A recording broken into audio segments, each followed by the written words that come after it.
I'm going to just grab my little flag and say good evening and welcome to the Town Board of the Town of Ossining Town Hall meeting for Tuesday, December 15th, 2020.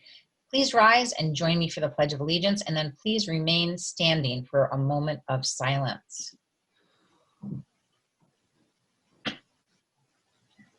I pledge allegiance to the flag of the United States of America and to the republic for which it stands, one nation, under God, indivisible, with liberty and justice for all.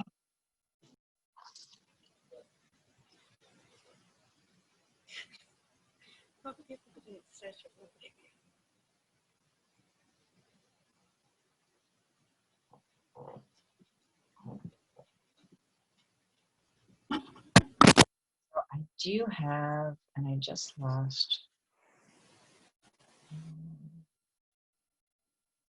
We're having a moment of silence for, so give me a second because I'm trying to do this without paper, and of course it's a little challenging. Goodness gracious, I don't think that's right. Okay.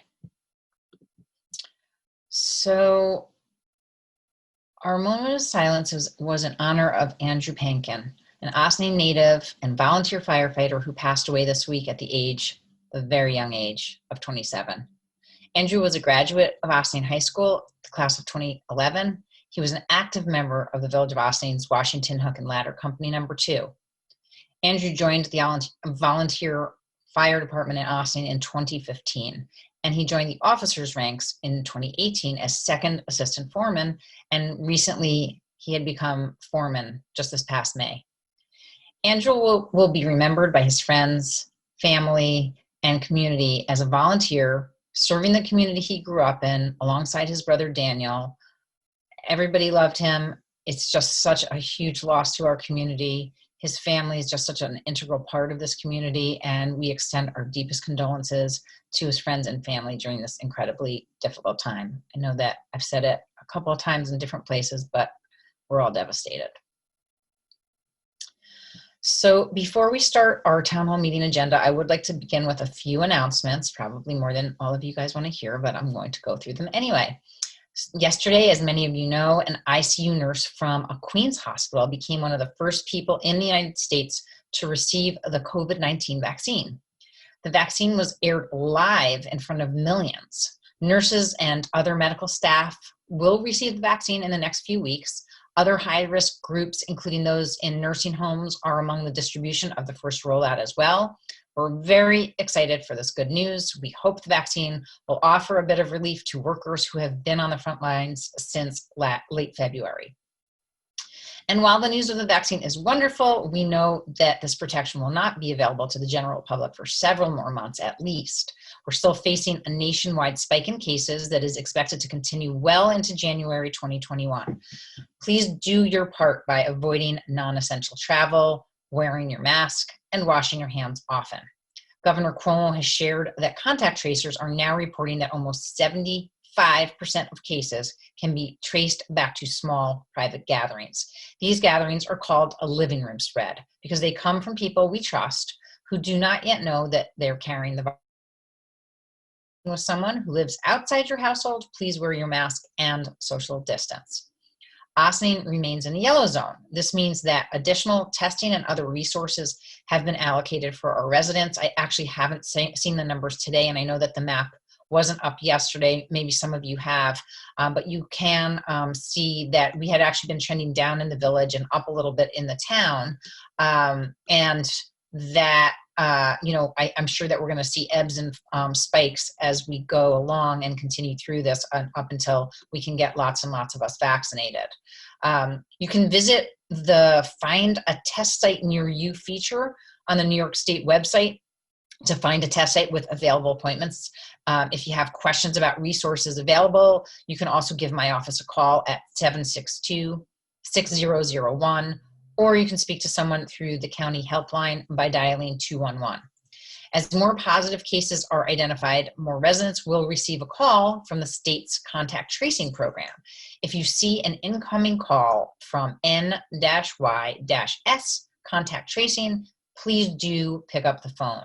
The person on the other side of the line is trained to help you. The call is confidential, and you have the right to speak to a contact tracer in your preferred language. Contact tracers call also connect you with information and resources about paid family leave, housing, food insecurity, medicine, addiction services, and so much more. And if for any reason you find that you have to isolate and you don't have any help getting some of the things that you do need, they can connect you and make sure that you do get whatever it is you need, whether it's food or prescription medication. Being in a yellow zone has added an extra layer of stress on our local businesses. So please, at this very difficult time, remember that small businesses are owned by our neighbors and their success is our success. The town has been sharing small business bingo through my weekly e-blasts, and it's also through Facebook. It's a chance for residents to explore the many goods and services that you can find locally. So you can give an experience or give a gift certificate to a convenient service. There's so many different things that you can find here to give as a gift. I know I suggested an oil change to somebody and they're like, I want that. So yes, you can give a gift as an oil change. All of these things and all of our businesses really count on us and count on our support. So get off your computer shopping and get out to the local businesses. And by the way, if you don't want to go there, if you don't want to go into these stores, almost all of them are set up to help you by phone or to do some sort of curbside assistance. Just give them a call. Also, the holiday season brings out the best in our community. And this year there are multiple toy drives being led.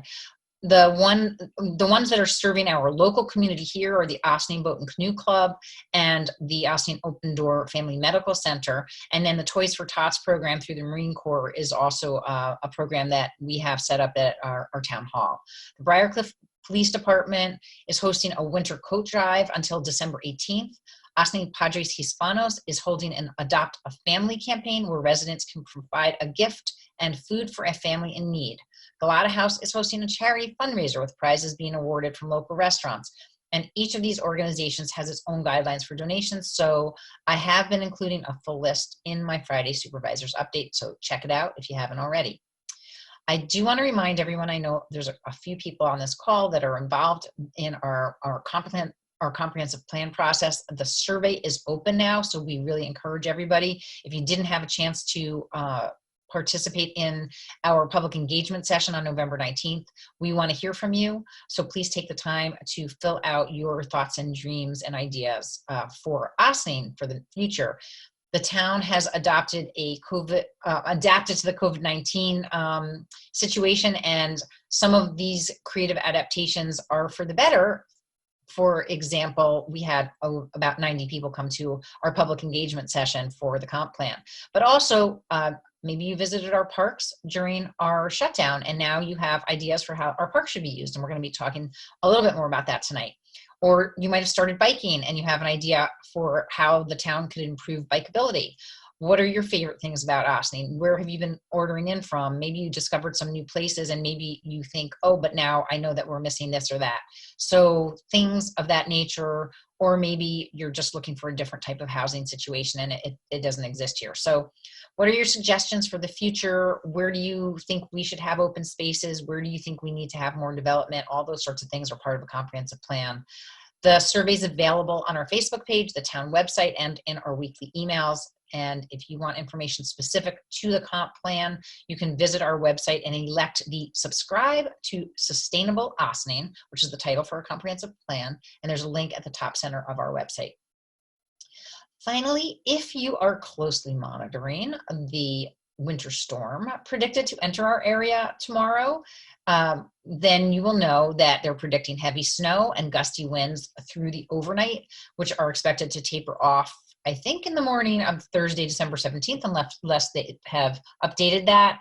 We believe it's going to start sometime tomorrow afternoon and evening, and it has the potential to bring upwards of 12 inches of snow. I've now heard even more than that. So it is more than we have seen total in the last year. Since this is our first major winter storm in quite a while, a few reminders to bear in mind. Stay off of the roads to allow for safe clearing of roads and passage of emergency vehicles. Do not plow or shovel snow into the roadways from your own driveways or walkways, and please don't park your car at the edge of your driveway. I know that our highway and parks department really are not fond of that. Report any downed power lines to the Austin Police at 914-941-4099, and don't touch them as they could be electrified and pose a serious risk. In the event of an outage, you can call 1-800-75-CON-ED or text REG to outage to make a report. You can also download the handy dandy Con Ed app on your iPhone or Android smartphone to report outages and check on estimated restoration times. You will need your account number on hand to register, but it is a useful app. So once you've done it, it's done and it's in your phone. Our highway department is ready to go. They got the salt in the trucks. They got the plows ready, and they're going to be ready. Believe me, they're going to be out there as soon as, maybe not as soon as the first flake hits, but shortly thereafter. That is it for my announcements. Do any of my colleagues have anything additional to add? I'm looking and I'm not hearing you guys, so. Okay, so with that, we are going to move into our agenda for our town hall meeting this evening. We have a really great evening planned for you that is about our parks and outdoor spaces and some of the work that has started and some of it that's being planned for the future.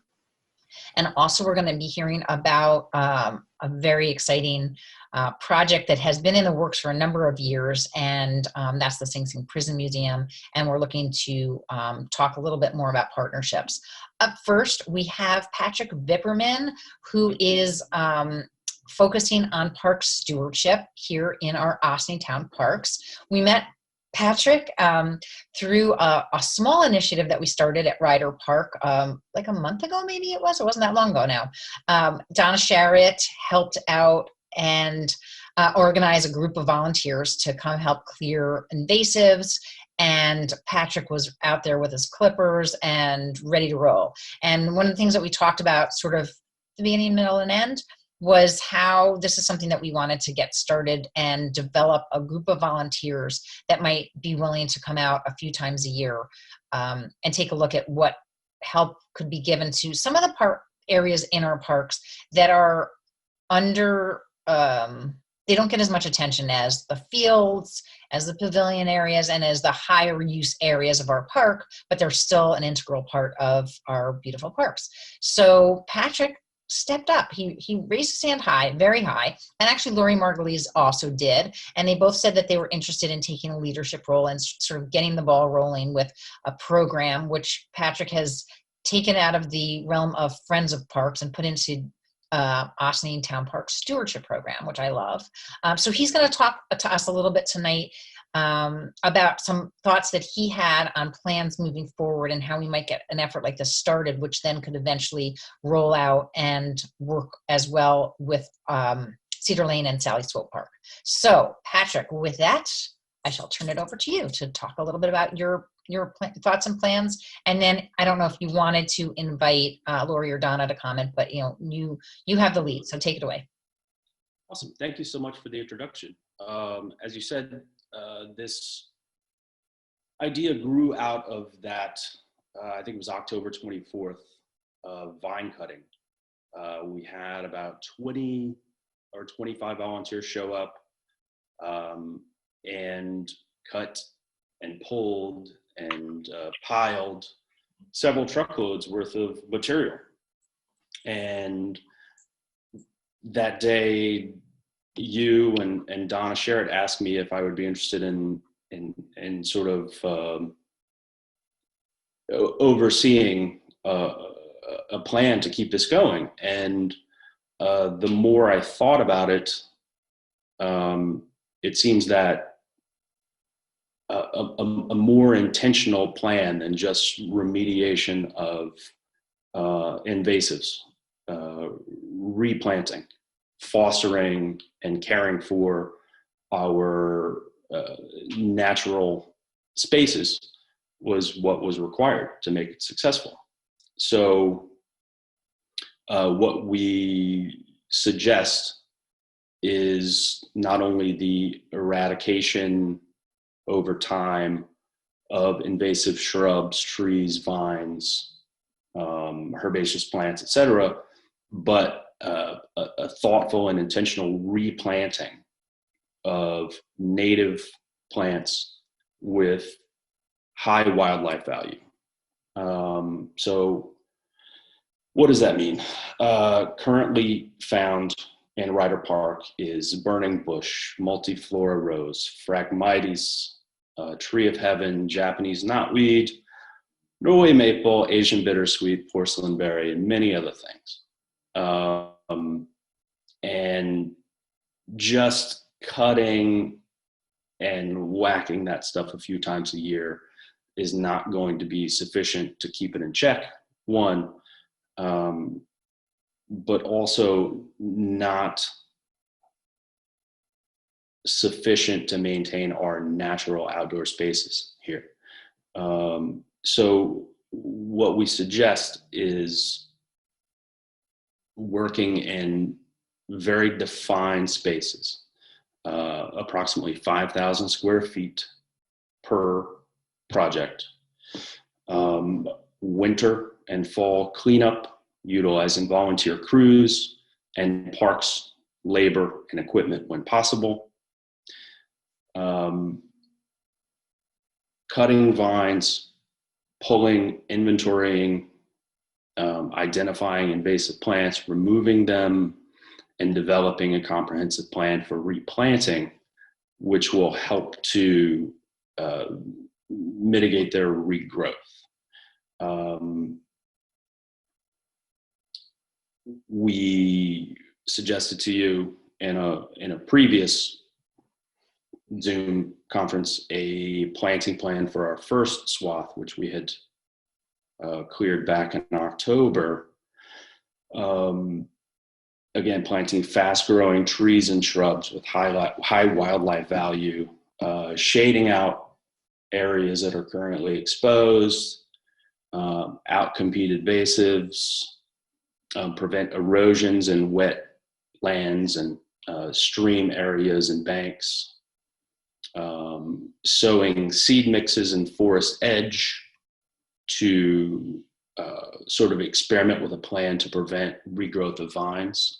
Forest edge always seems to be the biggest challenge for vines in particular, and things like mugwort that are very difficult to deal with.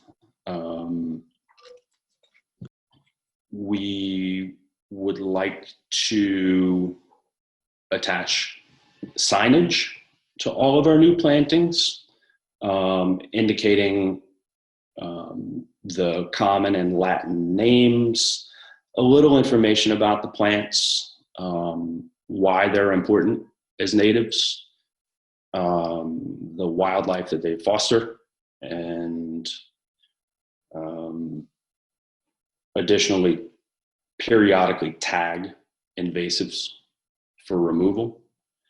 We also suggest to work with the Parks Department employees to help them identify invasives and bad plants, the particular times of year that are most effective for remediation, whether it's cutting or judicious use of herbicides, whatever it is for that particular area. And also try to instruct them on how to care for the properties, the particular projects that we're working on. We think that through taking the volunteers through the entire process rather than just cutting, but having them involved in the planting, protection from deer, etc. We'll have a higher retention of volunteers. It'll be a more interesting process for everyone. And hopefully be more effective overall. Ryder Park, in my opinion, is particularly interesting. I believe it's the largest park in the town of Ossining. It does have a relatively wild side to it. The north and eastern side of it are forested, although it's almost overtaken by invasives. It was previously, before being baseball fields, it was wetlands. So it has intrinsically a very high wildlife value if we would only take better care of it. In the process of all of this, we can create a beautiful outdoor space through thoughtful planting. And in these unfortunate pandemic times, I think everyone needs a little bit more outdoor space and exposure to wildlife. One other thing I want to point out, there are many mature trees in this park which are currently somewhat poorly cared for. The mow and blow landscaping that takes place in the park currently deprives the trees of the resources they need in the form of leaf litter. So we would like to see basically a stop to that in the areas that have mature trees.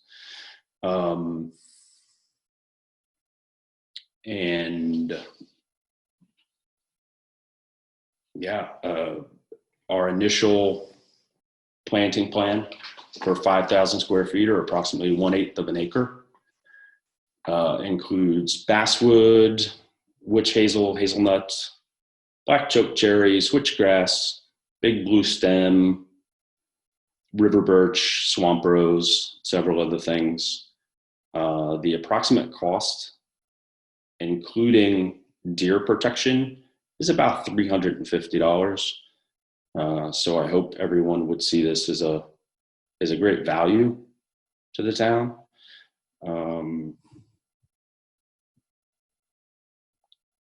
And lastly, really look forward to collaborating with the other groups, like Diane and like the trails, because it's a great space with a lot of potential, and I think we could make a very beautiful park out of it. There was one other element, and I did get distracted for a tiny bit, but which was the education element that I know that you were thinking about. Did you want to talk about that? Yes, of course. We propose to include for not only remote learning opportunities, but just for days of service, Boy Scouts, Girl Scouts, any baseball teams that are interested that currently play there, the high school, middle school. I think there's a lot of opportunities for community outreach in that sense as well. Right. So we did have a number of high school students participate in the cleanup in October. So that was really great. And I think I just want to say one thing. It's my understanding that our Parks Department mulch is in place. So I don't think that they mow and blow, but maybe they're doing stuff that they aren't telling me about. There's not a leaf to be found in that park. I was there on Sunday. Yeah. Okay. There. We'll further discuss that then. In any case, so we have Lori is on here as well, and Donna, and I didn't know if they wanted to say anything additional, and then just open it up to questions. Apologies. Yeah, if I could. Oh. Sorry. I'm sorry. I had one idea that I wanted to do. I was hoping that, well, this is after the pandemic is under control, that we could gather people in one point and then take them around. You know, one of us working as a volunteer, I'd be happy to do it, and point out the different plants and explain, you know, why we're planting native plants and everything. Similar to, I volunteered at T-Town for a number of years, and they do tours, they call them Wildflower Island tours, that are very popular. I'd like to do something similar. Excellent. Donna, are you on? I see it says Ken, but that might be you. I'm not sure. Yeah, I'm on. Oh, you're on. Okay, go ahead. We've got dueling things here going on. Yes, so hi. Yes, so thank you so much to Patrick and Lori. I think it'll be great. I do think that Lori's point is very good too, is just really, you know, building upon what Patrick said, is really making this an educational opportunity so that people can take this stuff back to their own homes, you know.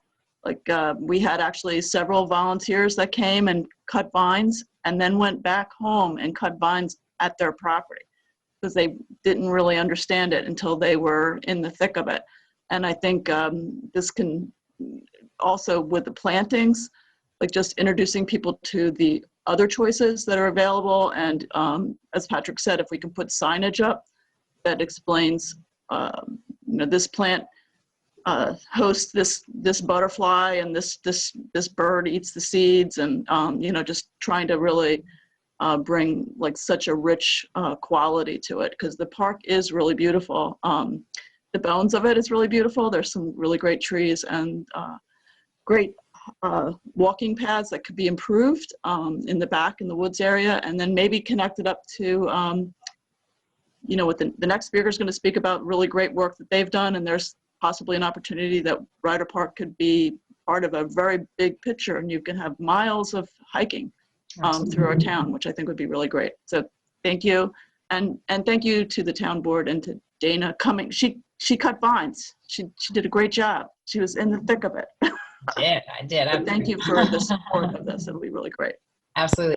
Well, I'm just very excited because it's always wonderful when we have neighbors involved in helping us out, I think. And, you know, obviously you have a vested interest in the parks that are in your backyard. But as we talked about also, we know we have 2 other parks that also need some help. And we're doing a lot of clearing right now. The Parks Department is over at Sally Swope, with the help of T-Town, to identify a number of the natives to not be, please don't remove these, but remove everything else. And Councilwoman Feldman was also helpful in that regard, identifying some of the beautiful plantings that had been there for many years, and we wanted to make sure it did get saved.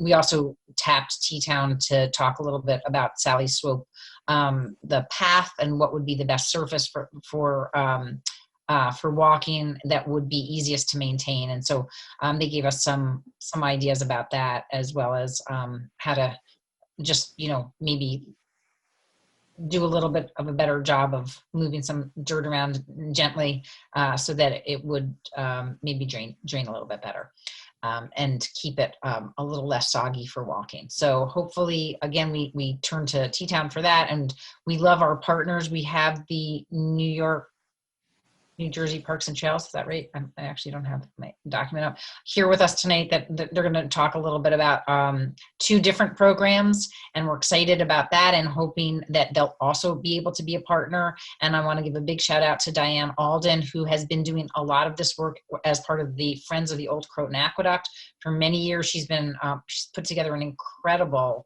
hundreds of people who come out every year on I Love My Parks Day in May, I believe, to clear invasives and do some plantings, I believe, and a whole host of other things. And I know that I think Diane and Patrick had a chance to touch base a little bit so that we can tap you a little bit for your good knowledge of having put these programs together for many years and taking good care of the Old Croton Aqueduct, which is another fantastic asset that we're hoping can also be part of this, ultimately part of the connectivity of all of our emerald necklace of outdoor spaces. So with that, I want to turn it over to the board to see if you guys have any questions for Patrick or Lori or Donna about the proposal for a stewardship program that would start at Ryder Park. I think it sounds great. I just have wondering if you could touch on how this could potentially decrease our herbicide usage in the parks, or if you've given that thought and how that would work. Well, there are several invasives that simply will not be abated without the use of herbicide. That would include tree of heaven, Japanese knotweed, and Phragmites. But I think we're talking, the area of the park that has Japanese knotweed is on the sort of northeastern edge. So a little bit further from the watercourse present there. The tree of heaven would be more of a painted stump application and or what's referred to as hack and squirt. You actually, you cut the outer bark of the tree and use a very small amount of either triclofor or glyphosate. But I think, the takeaway would be for me, it's a trade-off. We would achieve less carbon emissions because we would have less area to mow, for one. Eventually, after a period of, these things are usually 4 or 5 year cycles, we would beat them and we would be replacing them with plants that have a much higher value. But I mean, I can tell you my experience in my own property and around the neighborhood, my neighbor's property, mature tree of heaven female plant produces 30,000 seeds annually, and they're windborne. They go everywhere. So, attacking that mature stand, even if you have to use herbicides, is a good trade-off, and in my opinion. But there's not really any other way to. Can I just add something? I don't think that we would ever do anything that wasn't through like okayed through PRISM or some organization that has a real handle on what the best practices are, because there is like with the knotweed, if that is like a small enough area, that certainly what the first it would be what they call in the cooperative extension is the IPM, the integrated pest management. So you do the best practices. So with knotweed, it would be dug out first, and then you would see if there was a need to do anything afterwards. So it would be, pesticide would be, or herbicide would be the very last option. And then that would, of course, be okayed by professionals and then run by the town board before anything like happened. Like that's not going to be volunteers going out and doing that without that being like the last step, and then making sure everybody's on board with what's going on, because there is a way to try to, definitely want to use that very, very sparingly and hopefully not at all. So I just want to qualify that. Thank you, I appreciate that. That's also the idea behind breaking it into small and very defined areas, so that we have an opportunity to present a comprehensive plan for this small and defined area before, and getting approval, of course, before proceeding with anything. I just wanted to see, Lori, you have had your hand raised. I'm not sure if you wanted to contribute anything, or if conversation has answered. It's actually Larry Margolis. Oh, sorry. Okay. Patrick had mentioned education of the Parks Department, and I wanted to suggest that that also include the Village Parks Department, because they're responsible for maintaining the road down to Shaft 4. And there's a lot of invasives along there, in particular porcelain berry. There's huge vines that were running up the trees and dropping berries all over the place. So if the Village Parks Department... Always ask. We can always ask and suggest. Well, at least let them identify, even if they're not going to do anything about it. Absolutely. Well, I mean, interestingly, one of the things right before our favorite topic, the pandemic, hit, we had been working with T-Town, as I mentioned, at Sally Swope, and after they had come there, we had asked if they might be able to put together something for a number of the local parks departments, because we thought maybe we could host something over at Cedar Lane at the Art Center there, where they could all be in one small room together. But then we thought, no, maybe we're not going to do that.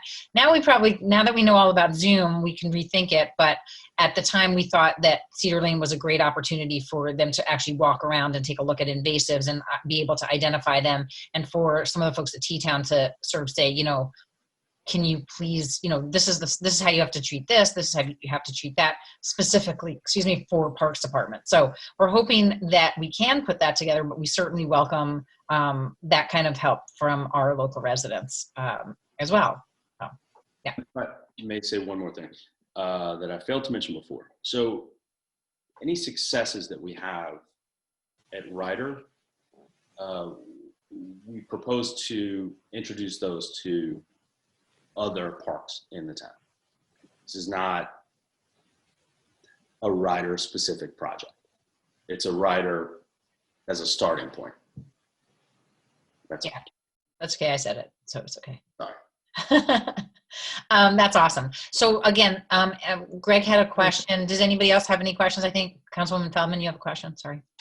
Well, not so much a question. I mean, I'm super excited that we're finally going to be doing this. I know we've been talking to our Parks Department for a long time about trying to, get to the invasives before they take over, and they're stretched thin with the fields and everything else. So they say, but I think, as the supervisor said, we started with Sally Swope in this education program, and I'm just so thankful that there's a community group that's willing to take an interest and help educate as well. I think it'll go a really long way for, not only our Parks Department, but our residents to understand, how small and invasive starts and how quickly it takes over, and that you can plant something beneficial that will stop it from taking over and help our wildlife. So I'm thrilled to see this finally coming. I've been looking for something like this for a very long time. So thank you. And then the other thing that I wanted to mention is that Susie Ross from Green Austin said, she also wants to make sure that this is, that they're going to help with volunteers. And this is something that they'd also like to sort of, I think, take under their wing. And obviously, if it also has a way for residents in the village to be involved, that's another benefit, because they can take a look at some of the things that might be needed in village parks as well. So anybody else from the board, rather Councilman Wilcher? I'll just hop in. I like the educational aspect a lot. There is an environmental group in the high school, or at least there used to be. I think there still is.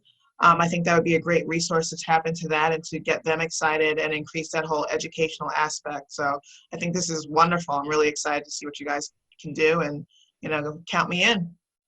Awesome. Being a neighbor that you are. She's coming out with her loppers. Okay, fantastic. And Councilman Northern Wiltshire, do you have anything else that you would like to add or question? No, I just want to say I think it's a great idea and it's a great movement. So keep up the good work. And I can't promise you that I'll help, but I'll do what I can. Okay, that's fair. All right, well, fantastic. So Patrick, do you have anything else that you would like to say, except for that? Obviously, you can see that the town board is very excited about this. I think it's going to get more than our blessing, much more. So we're going to look forward to helping promote this, being involved with it, and then connecting you. So hopefully you can stay on for a little longer to hear from some of these other stewardship groups, because I know that, again, we have so much expertise. And then I would just ask if everybody else who's not speaking, if you guys could just mute, and we are going to go to my notes so that I can see who's up next. Go to the New York, New Jersey Trail Conference. David Margulies from there recently presented to the town's Environmental Advisory Committee, and they were so excited. They said, please, you need to also go and talk to the town board, because you've been doing some really great work on the Briarcliff-Peekskill Trailway, and we happen to know that the EAC has been interested in utilizing that as an area of connectivity from Ryder Park all the way up to T-Town, I think.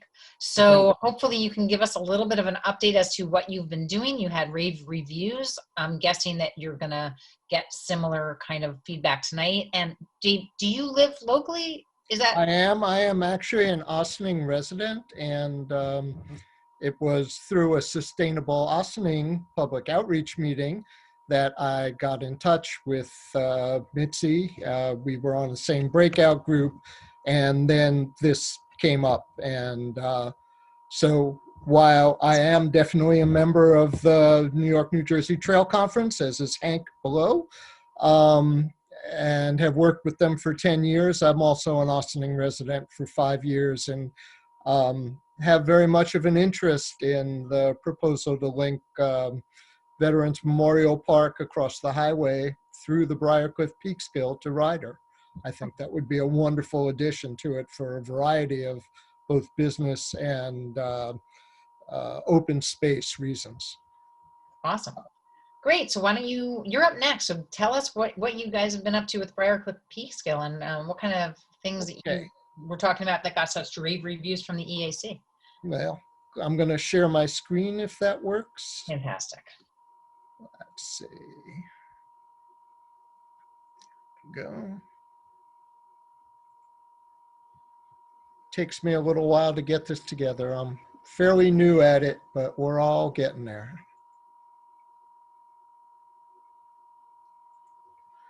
Okay, so I'm going to talk this evening about an effort that was made beginning last year, but primarily this year, to actually make the Briarcliff-Peekskill Trail accessible from end to end.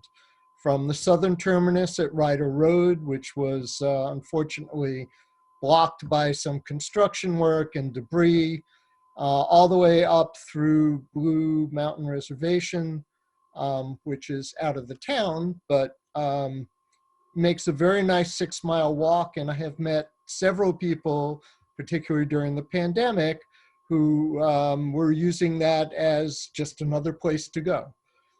And so in that mode, the New York, New Jersey Trail Conference, I'll give it a quick introduction. We have 10,000 individuals, 100 organizations that are partners and members of the Trail Conference. Overall, the Trail Conference supports 2,100 plus miles of trails across the New York, New Jersey region, all the way up to the Catskills. We've worked with, we have partnerships with the Appalachian Trail Conservancy, because we support that through the New York and New Jersey areas. New York State's Park Recreation and Historic Preservation, the New Jersey DEC, the Westchester County Parks Department, and several others. A number of municipalities and various non-governmental organizations, including T-Town, and the town of Cortland and the city of New Rochelle, and who's the other one? Greenberg, town of Greenberg. Is Yorktown also a member? Because I just thought you had been doing some work in I believe they are. I know we have done extensive work. One of the board members has done extensive work in Yorktown on the Yorktown Trailway, right, which is adjacent to what used to be Mohansick, now FDR Park. Sorry, I'm showing my age. And actually, that was a wonderful project. That was another presentation I did, but Okay. I they don't mean did to a change the wonderful, topic. I thought your town might also have been, yeah. multi-use trail there. So the Westchester Trail Tramps is a trail crew that I am a member of, one of a few trail crews.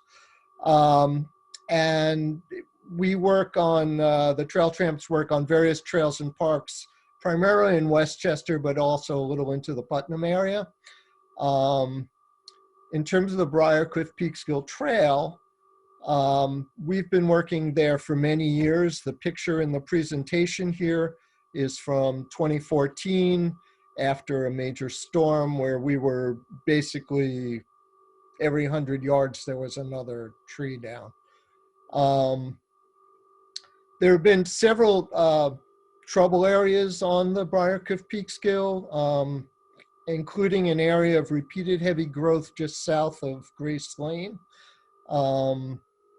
And swampy areas north of the Croton Dam, which we've also worked on this year, and also a general lack of blazing on the trail. It has not been, there hasn't been anybody maintaining it, basically, so it has just kind of survived. There's been some work done in T-Town, but beyond that, there has not been a lot of work done.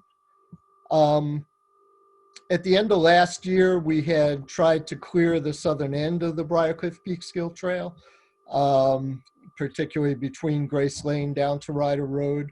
And unfortunately, we needed power tools because you couldn't do it with hand loppers. The invasives were just way too overgrown to even think about it. And there were also issues on the Ryder Road end that were some very large boulders that had obviously been moved with heavy equipment, and brush that a number of the homeowners had placed on the trail when clearing their yards. I say that because there's nobody else around. And essentially the boulders and the dumping made the trail largely impassable at the south end, and you couldn't get through past Ryder Road. So since January of this year, we've been focused on getting things back together and making particularly that section and some sections north of the Croton Dam functional.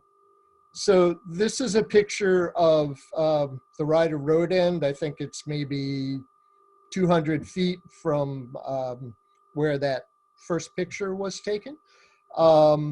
And this is just the clearing of some of the brush that had been scattered down there.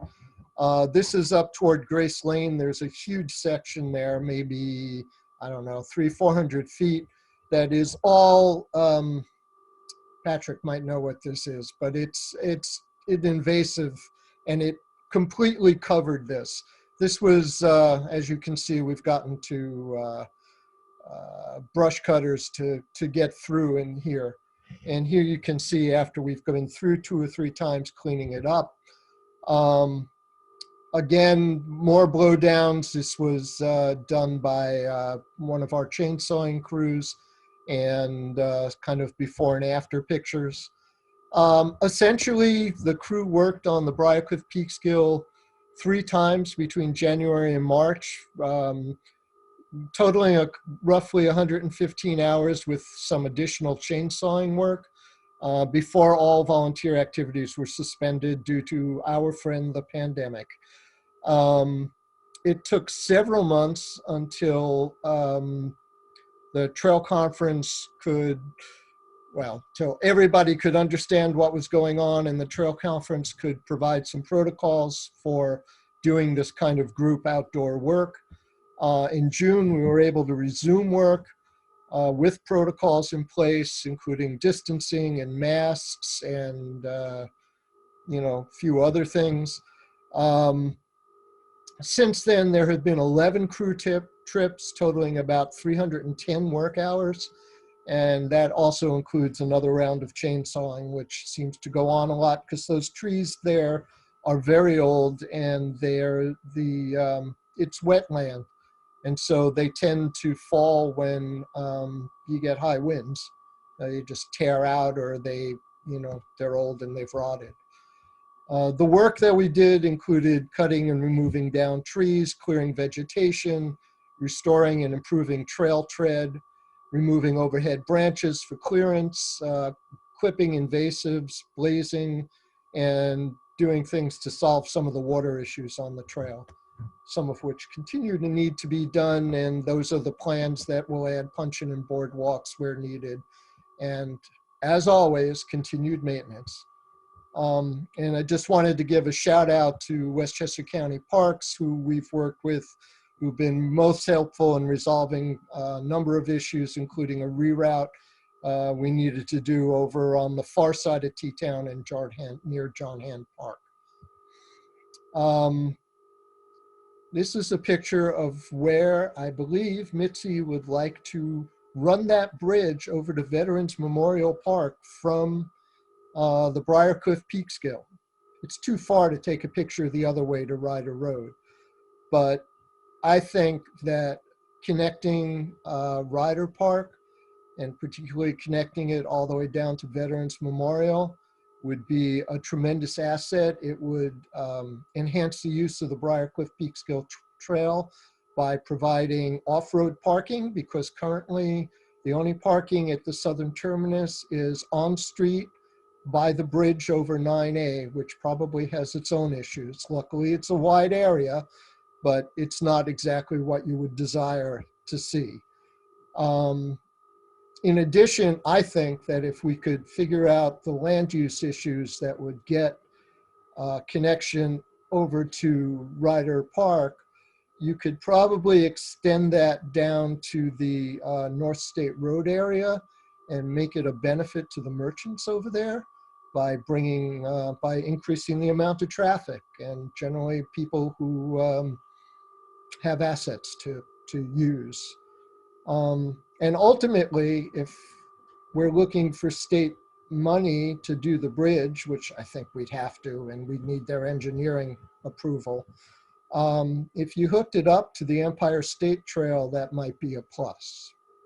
And that's only another couple of blocks over on 100 past North State. So there we go. A little expensive, but Dave, we're gonna have to introduce you to our Millwood Ossining Go plan. I don't know if you know what that's about, but it is all about connecting our open spaces and making a way actually from downtown Ossining over to the Empire State / North County Trailway. So that's one of the goals that we have, and we've been sort of chipping away at it slowly, and hopefully this will be another piece of it.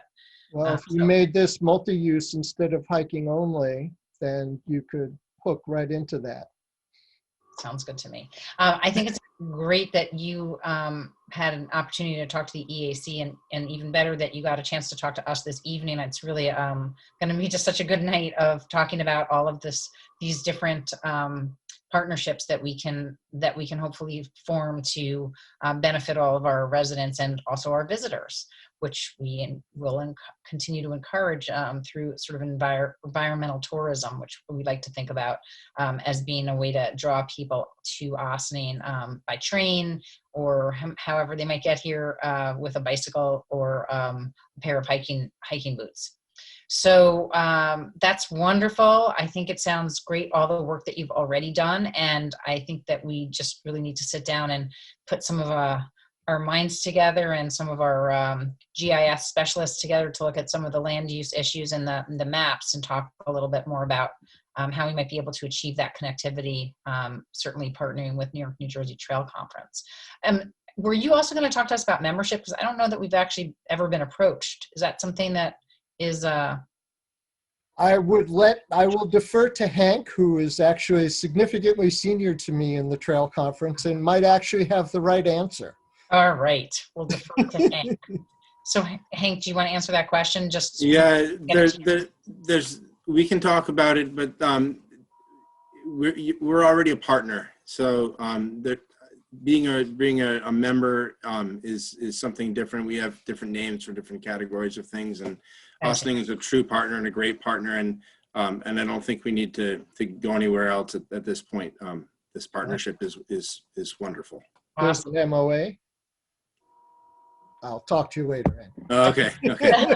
So I just want to open it up to the town board to see if they have any questions for you, David. And also, again, just thank you. It's great to have another community resident just bringing this type of information and volunteer work also, and talking about, you know, all the great stewardship that's taking place already. So open it up to the town board. Well, I'm excited to hear all the work that's been going on the Briarcliff-Peekskill Trailway. It's one of the little known underused parks up until the pandemic hit. And I know my son's friend had approached me and said, how can I help fix this up? So maybe I'll get him in touch with you when he comes back into town. That would be I am great. interested to hear how you're going to put a bridge over 9A. That sounds really expensive. That's one of the very highly traveled areas. So I'm intrigued by your plans for that. I can't wait to see that. But in general, I'm just thrilled that, you know, we're going to have more use out of it. I'm sure you'll get more people, or you sound like you have a great crew to fix it up. And it's a great trail for those who haven't tried it. Well, we're always looking for volunteers, so we would be glad to have your friend come through. We are at the moment constrained, but I'm sure that over the next few months that will be alleviated. Great. We sure hope so. Anybody else? Questions for Dave? Yes, no, maybe? No. All right. Well, in that case, we're going to turn it over to yet another stewardship discussion, which is the one of Croton Gorge Unique Area Steward Program. And this is going to be led by Hank Osborne and Diane Alden. Diane has been a personal steward of the Croton Gorge Unique Area for many years and has been working with the multiple communities that have an interest in the Croton Gorge Unique Area.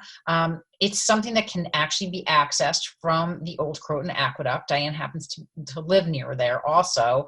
And a lot of people have made their way down to what is a piece of forest land that's owned by New York State, that's in town of Cortland, but is accessed by the Croton River jurisdiction of Croton, and that is also accessible via, if you, for example, were to park at Gerlach Park, you could walk up to the old Croton Aqueduct and make your way over to the unique area that way.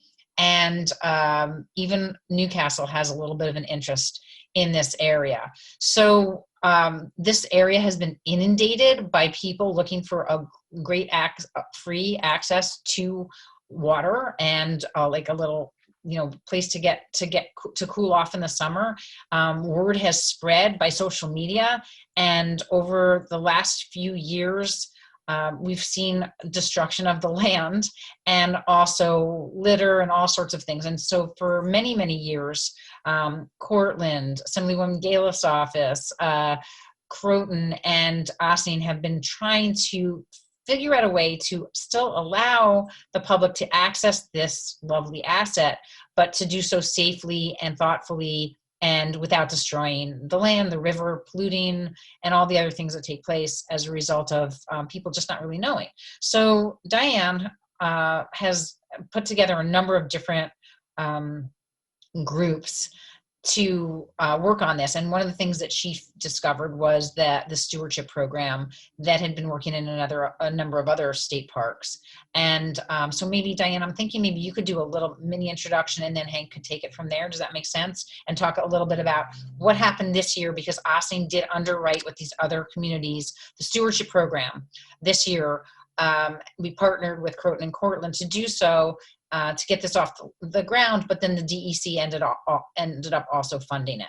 So we're hoping that this is something that can move forward with, hopefully with DEC funding, since it is state forest land, and and we feel that they have to take some responsibility for it. So I'm going to turn it over to Diane from here. Okay. All right, well, I'm going to say very little, but thank you for that introduction. I've been involved on a task force that Dana has attended that was chaired by Supervisor Linda Puglisi of Cortland. I've been involved with this task force since 2012, and we've really struggled over the years what to do to make the area accessible and yet safe, welcoming and yet not completely ruined. And I worked very closely with the task force and Linda Puglisi to get the DEC to change the regulations. And that took a number of years because when the DEC bought this property in the 70s, they bought it to protect it from further development, and then did not put any plans in place to steward it because it wasn't necessary at the time that they bought it. And then they had no rules. It was, you weren't supposed to litter, but you could camp, you could make fires, you could drink, you could play loud music. It was anything goes. And so the task force worked very hard with the DEC. It took us a number of years to get them to change the regulations. And so they did. They changed the regulations. So now it's like other parks, sunrise to sunset. You can't be drinking there. You can't make fires. You can't play loud music. But in a way, it was a little bit too little too late because it was already being inundated and the DEC had no plans to really enforce it. So the task force worked on this for quite a while. We did a number of things. I'm not going to go into them, but what we discovered was that there was, what we decided was that we ought to take, instead of an enforcement approach, we ought to take an educational approach. You like that?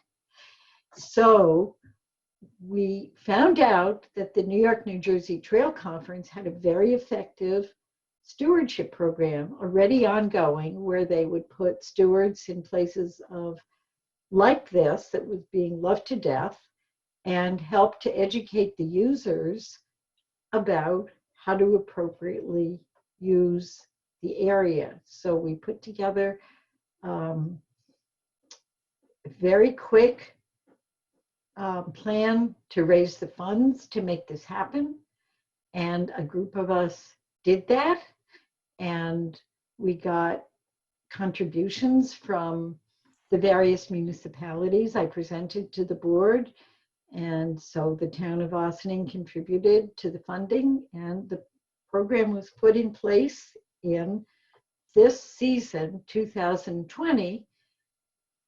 But just before they started, the DEC closed the area. So I am going to turn, that's just the broad background, but I'm going to turn this over to Hank Osborne, who's been in charge of putting this stewardship program together with some collaboration from me. All right, hello. My name is Hank Osborne. I work for the New York, New Jersey Trail Conference, and the Trail Conference has been running trail steward programs, outreach and education stewards at various locations in New York State and in New Jersey since 2013. And it was Diane who came to me that said that there was an area, the Croton Gorge Unique Area, that could use with a steward program. There were lots of issues going on there, and it was her idea to use this approach in order to try to find some success. And so we designed a program Diane worked very closely with me, and we brought in all sorts of stakeholders to try to design a program that would target how to be most effective with stewards in this area. And we launched it this spring, and we did our first season, and it was a tremendous success. And I'm gonna share my screen real quick, if that's okay.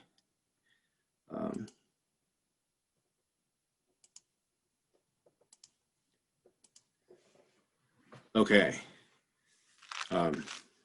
Dana, can you see that? You can just nod your, yeah, okay, great, thanks. So This was our first season at the Croton Gorge Unique Area, and we had 3 stewards every Saturday and Sunday and holiday from Independence Day through the weekend following Columbus Day. So we had 3 stewards at the Croton Gorge Unique Area, and they were stationed at the top of the most used trail to get down there, and that the top of it is right where the Old Croton Aqueduct Trail traverses along. And so we got permission from New York State Parks, who manages that trail, to set up an information tent and signage, which I'll talk about in just a minute. We were able to intercept the visitors that wanted to, or that showed up intending to go down to the unique area, as well as we were able to connect with visitors who were just walking by, who weren't necessarily trying to get down into the unique area. And because the area was closed, the way we had originally envisioned this program was that we would be interacting with people that were going down to use the area, but it was closed. So we pivoted and then ended up basically being the informers to disappointed people who arrived wanting to go down and picnic and use the area, but discovered that it was closed. So the stewards were able to, you can see, if you look very carefully in this image, you can see a little picture of a QR code which linked to information about alternate resources and other places to go, because people would show up here wanting to go here, but it was closed, so they couldn't.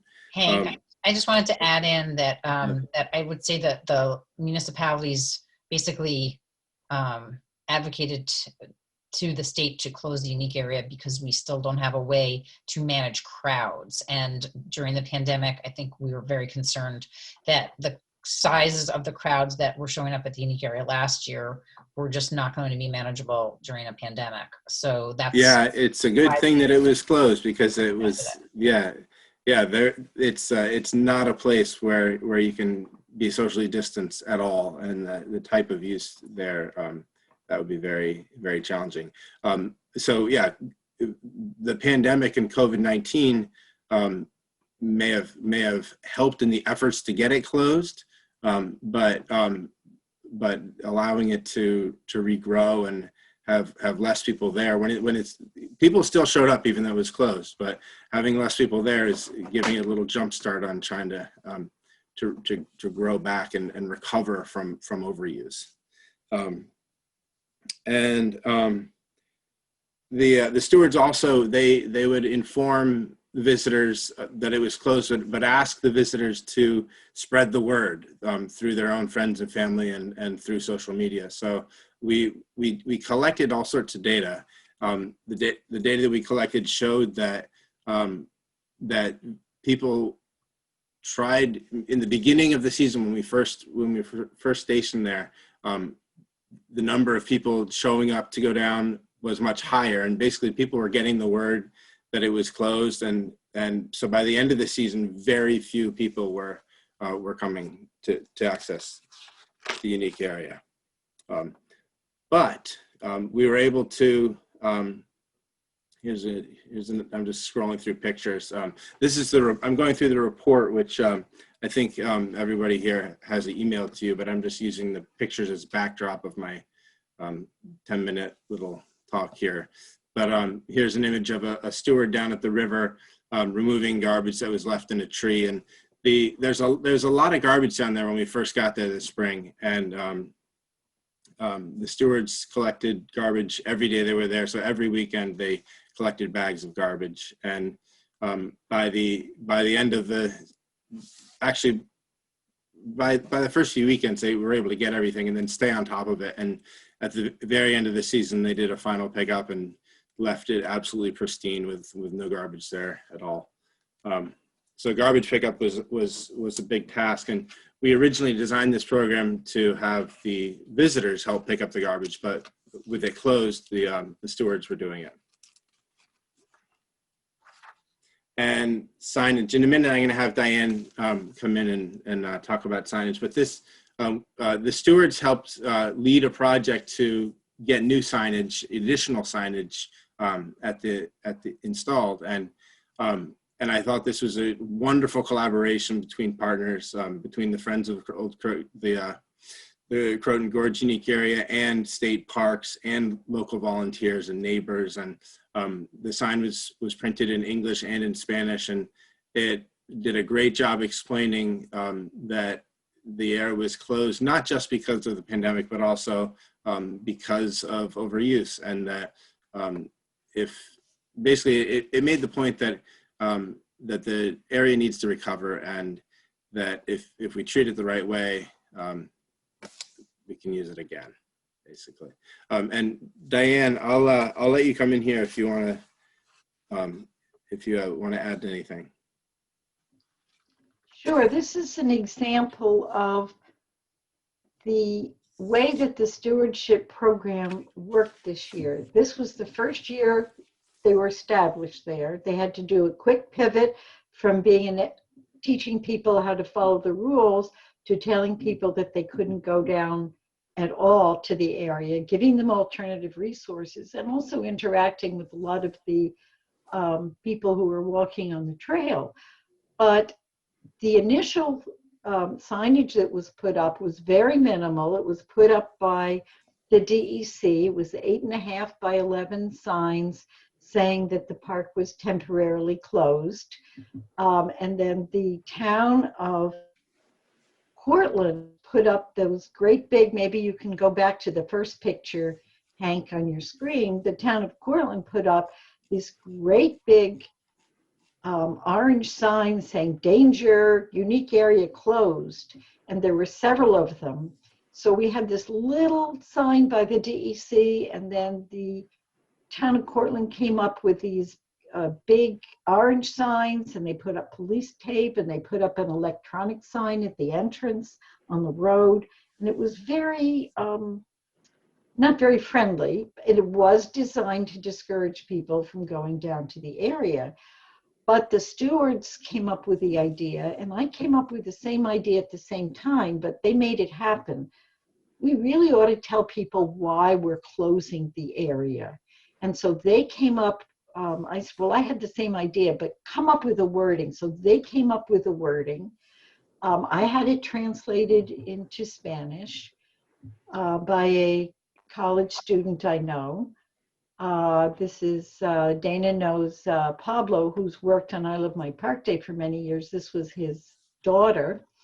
And one of the trail walkers who walks on the trail on the Croton, Old Croton Aqueduct Trail, he walks on it twice a day with his dog, but he owns a sign company. So I approached him and I said, would you help to design the sign? So he designed, the trail stewards came up with the wording, the trail walker designed the sign, we put it into production. I had my handyman install it. It looks very fancy, but it's actually just a vinyl sign that we pasted onto the wood. And people really appreciated having a good explanation about why. It was very respectful of the visitors. And it was the kind of approach that the trail stewards really embody, to really be respectful of the visitors, to give them information, and to let them know why the area was closed, and to ask them to please tell their friends and their neighbors and their family members, please don't come this year. And they stopped coming. And I will also say about signage, one of the other things that is the hallmark of this program is the amount of collaboration between the municipalities and the county police, which were stationed alongside the road. They were paid for by the town of Cortland. So what happened was, initially when the people started arriving with their coolers and they had to be turned back, the county police did some detective work to find out where they were parking. And we sort of thought we knew, but we weren't sure. But the detective, there was actually a detective assigned, I think, below his pay grade to monitor the parking there, or the make sure that people did not park on the road. We had no people parking in the road. So he found out, yes, they were parking at Gerlach Park. So I contacted the DEC and I said, DEC, could you please send us more signs? And don't send them to me, send them to Dana. And I worked with Dana and she worked with Parks in Ossining, and they installed quite a number of these smaller signs at Gerlach Park, both by the road and by the access area to the Aqueduct Trail. And I think it made a difference. So this was just the kind of collaboration sort of that happened during the season as we saw what was happening and what the needs were. It was not a cookie cutter program. It's a program that's very much an ongoing figuring out how to be responsive to the situation on the ground at the moment that it's happening. And I'm going to talk about another example of that, and in respect to the habitat restoration and pivoting and responding in real time, was that because less people were attempting to go down to the unique area by the end of the season, the stewards were able to be trained in invasive species identification and removal. And so during their time there, if there weren't too many people coming along, they were able to go off the trail and identify invasive species and remove them. And that was, to me, was a huge plus, because we originally didn't envision that they would be doing that type of work, but we were absolutely able to do it, and it went great. And then the last thing, actually there's two more things I wanted to mention. We collected all sorts of data. I'm just going to share a very little bit of it with you tonight, but the number of visitors that we spoke to, that the stewards like connected with and interacted with, was just over 2,000 visitors. And the number of people that attempted to go down to the unique area while they were there was just over 300 people. And most of that was in July and August. And in September and October, there was very, very little. Those numbers are much, much smaller. And they directed over 200 people to other locations, alternate areas to this one that would allow picnicking or swimming or whatever the people were interested in trying to find. We still talked to 50 people down at the riverbank. So even though it was closed, people were getting to the unique area through other ways. So they were swimming across or kayaking across or coming down the steep slopes in other areas. So we still found 50 people down there throughout the season. Who we educated and talked to them about it. The illegal activities, a total of 47, which is things like loud music and littering. We have a breakout of these numbers, but we also recorded that data. And in this image here, it's just one of the last days. It's just a picture of the unique area with no garbage in it, which some people have never seen this in recent years, but it's a really, really nice place. And I have two more things I want to add. First, along the lines of it being a really nice place, I got this great quote from someone, but I don't have permission from the person yet so I can't credit them. So I'm going to paraphrase this quote from an official at DEC.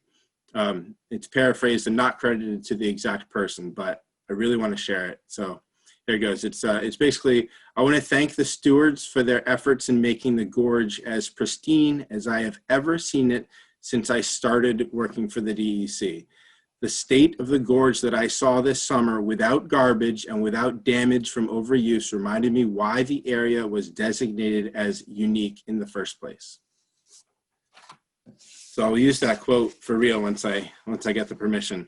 And the final thing I wanted to say was thank you to this group, because this group contributed funds to make this program possible. And because of what this group did, DEC then funded half of the cost of the entire program. DEC made it clear that basically they needed evidence of, I put this in quotes, evidence of substantial community involvement in order for them to contribute. And because we were able to show proof of substantial community involvement, they said they would fund half the program, which is significant. So I'm saying thank you, and in order for this program to keep going forward, we still need funding to happen, and I don't think we're at a point where DEC is going to say, we funded half of it last year, let's fund the entire thing this year. I think we need to keep trying to raise as much money as we can raise, and in order to make it happen. So thank you for the past, and hopefully thank you for the future as well. And Diane, do you want me to, so I just noticed that I'm out of time. I was timing this and I've gone over 20 minutes for this section. So the question is, yeah, Dana, whether we could have a few more minutes, because there was one really important point that we wanted to put across. You're muted, we still have one more big presentation tonight, so if you guys could wrap it up like in the next 2 to 3 minutes. Okay, sure, I can wrap it up in sure. 90 seconds. Here goes. Okay. And I'm gonna stop sharing my screen to maybe make this even a bigger point, which is we ended up having 2 goals with this program. One was to improve the natural resource, to improve the unique area, but the other goal was to improve community relations and relations involving the neighbors and relations involving the visitors. And I was new to this 2 years ago when I first spoke with Diane, and I didn't really know what to expect. I learned a lot from meeting with Diane and meeting with the stakeholder meetings. And the stewards themselves were able to recognize that there was a kind of a mentality of an us versus them, like 2 different groups, and they discovered underlying racism. And we used our program to consciously address this as a priority, and we maybe made some headway, but we're going to continue with this momentum and continue with this direction and continue with it as a priority, because we recognize that it's very important. The neighbors, some of the neighbors, we were able to engage with them and start up dialogues and try to explain what we were seeing, which was not necessarily what they understood to be reality. So we're on the ground seeing exactly what's happening and how it's being used, and I think we're in a really strong position to be able to help improve community relations. That's fantastic. That was my 2 minutes. Right. A very quick question for you. I feel like I did see the statistic, and maybe this gets a little bit to the point of community relations. Is I remember last year when in the task force was talking about where are people coming from, and there was some understanding that a lot of people were coming up from the city. Was that true this year as well? Would you say that people were coming up from the city? Yeah, so people were coming up from the city, but also it's used by a lot of people that are from right around the area too. A lot of people, especially people like coming down through the woods and across the river and swimming there and taking boats there. They're not necessarily from the city at all. Dana, the amount of cooperation on the part of the visitors who were coming from elsewhere was outstanding. Right. The stewards had a really good way of engaging with them. They understood. The people that they had more difficulty with were the local residents who were coming over, maybe from Croton, who felt very entitled to be using the resources in their neighborhood, and they were more difficult to work with. And yeah, that's true. Third point, stewards. Yeah, so we have those were younger people coming over from the other side. Then we had the people coming from elsewhere, from the city, from Peekskill, from Yonkers, because I always ask people where they come from. So it was a really wide variety. And it was the people from Ossining, the visitors from Ossining, who were used to being there, who were the most distressed that it was closed, and asked, could we please advocate to have it open, but open in a very controlled way. Great.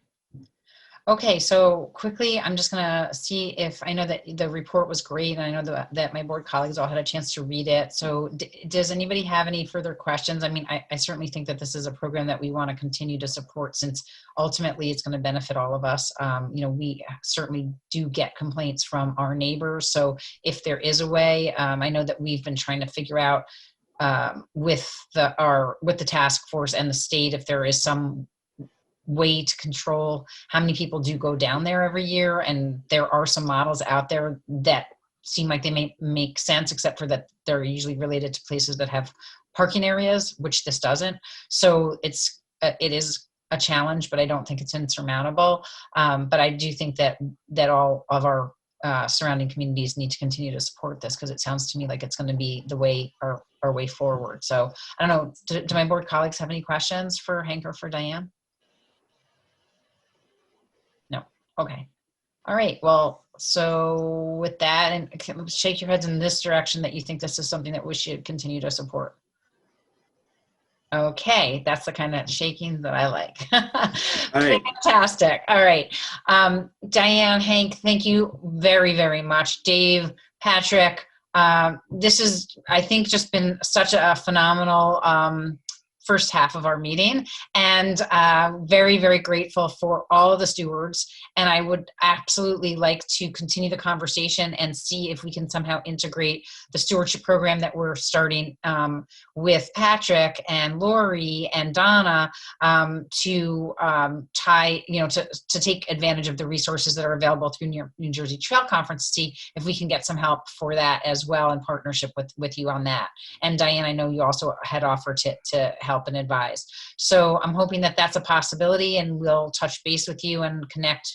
Hank, maybe if you're the right person, Dave, I don't know, whoever's the right person, you'll let me know, and we'll connect you with Patrick. Yes, that can be me, Patrick, if Patrick can be directed to me. Yeah. Okay. All right. Fantastic.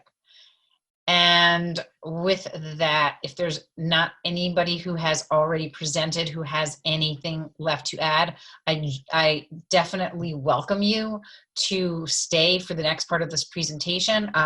We have a group of people here from the Sing Sing Prison Museum, and they are going to give us a little bit of an update about what's been happening with the prison museum. It's really exciting, actually. I was just, I serve as ex officio at the board meetings for the Sing Sing Prison Museum, and I've been working on this project for many years, starting out with my work with Sandy Galiff, and this is a project that she's supported for many years, and with state funding directed to rehabilitating the old powerhouse at Sing Sing and turning it eventually into a physical museum. But before the physical museum is actually could be in place, there have to be there's a lot of steps that have to take place just to even get there. And as this project has been progressing over the years, the group that has been working on it for many years put together a phenomenal board. And we have educators, we have museum experts, we have people who have worked in criminal justice, and art, people who are in art, and who are associated with different organizations that work in the prisons, work outside of the prisons. And it's just really astounding, the group of people that have been working on this project. And I'm I think it's just a blessing for the project that we have so many bright and committed volunteers. And that's been really wonderful. But also we have Jerry Fiella, who has been was leading the project for many years. And then we found Brent Glass, who was associated with the Smithsonian Institute and is your president, what is it? Now I can't remember what your exact title is, but Brent is going to, I think, be talking to us this evening to bring us up to speed about all the incredible work that the museum has been doing without the walls. And then we're going to hear a little bit about how they are proposing that they actually get into some of those 4 walls or so, and how we might be able to partner with them. So with that very long introduction, I will turn it over to Brent Glass. Good evening. Thank you, Dana. And thank you everyone in the audience for persevering through a long evening. And I hope we can talk more in a conversation about what we're doing at Sing Sing. And as Dana said, we are governed, the Sing Sing Prison Museum is governed by a 19-member board that represents a variety of viewpoints and perspectives and experiences connected with the criminal justice system, and also with the history of criminal justice and with museums. We have received recognition as an educational institution from the New York State Board of Regents. We have our 501c3 nonprofit status approved by the IRS. We've conducted a number of studies, both programmatic studies and also architectural studies of the buildings that we're going to reuse for the museum. Our mission is twofold. We have the mission of telling the complex and very compelling story of 200 years of incarceration at Sing Sing Prison, arguably the most famous prison in American history. And I would argue, I think, the most influential and important prison in American history. And the second part of our mission is to reimagine the criminal justice system and to inspire our visitors to think differently or in new ways about the criminal justice system and to take action to build a better society. We're going to be asking the question, why do we have prisons in a democracy? And the answers, there'll be many answers, but we will raise those questions through our programs and our exhibitions and our tours at Sing Sing Prison Museum. We have 4 strategic goals. The first is to be the best prison museum in the country, and there's some competition there, but we think we are going to achieve that. As Dana said, we're already, even without having a physical space, we have a virtual museum through our online programs, our tours, our school-based programs. We have a partnership with Ossining and Peekskill High Schools to develop a criminal justice curriculum there. So to be the best prison museum in the country, to participate in the national conversation on criminal justice, which, as all of you know, is very much in the news and very timely. The third goal would be to have a positive economic impact on the region and the community, local community. And the fourth goal is to have a positive impact on the men and women who are incarcerated and their families, the people who work at the prison, and also people who have been victims of crime and their families. So it's a very complex, ambitious agenda that we have. We have identified 2 major buildings where we're going to carry out this mission. One, as Dana mentioned, is the former prison powerhouse, which was built in 1936 to provide electricity to the prison. And it now stands outside the prison walls, just on the north side of the prison, about a 10-minute walk from the train station and about a 2-minute walk from Lewis Engel Park. And we're going to repurpose that building as the main building of the museum. In that building, we will have our exhibit galleries, classrooms, a conference center, theater, and other uses for that very large, very substantial building that can be adaptively used as a cultural center. Then we're going to create a secure corridor and actually break into the prison through the prison wall, attaching the powerhouse to a unique landmark. And I don't know how many of you have ever seen the 1825 cell block, the stone shell that still survives, built by prisoners in 1825, that is about 300 feet within the 300 feet south of the powerhouse within the prison walls. And we're going to bring visitors into that structure and use that building as a way to tell the story of incarceration at Sing Sing. Phase one of our project involves renovation at the powerhouse and to create what we're calling a preview center, a small space within the powerhouse formerly used as locker rooms by the correctional officers. So it's about a 2,600 square foot space, and we have received funding through Sandy Galiff's efforts, about $2.375 million in grants, state assistance to municipality grants that will allow us to renovate the powerhouse and also create the space we need for the preview center. The preview center, if any of you remember, when the 9/11 museum was being built in Lower Manhattan, there was a preview center across the street where people could come in and see what was going to happen at the 9/11 museum. That's kind of the idea we have in mind for the preview center at the powerhouse. We want to prototype some of our exhibitions and programs there and use it as classroom space and space for visitors and tourists. We have submitted in October, we sent a letter to the town. I don't know, Dana, whether everyone's seen this letter or not, but it outlined a partnership that we are proposing with the town.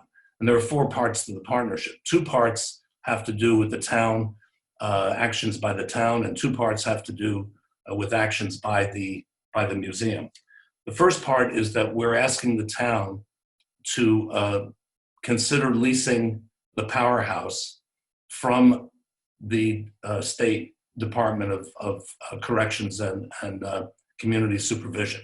The reason for that is in order to spend the state funds, those funds have to go to a unit of local government. They cannot go directly to the museum.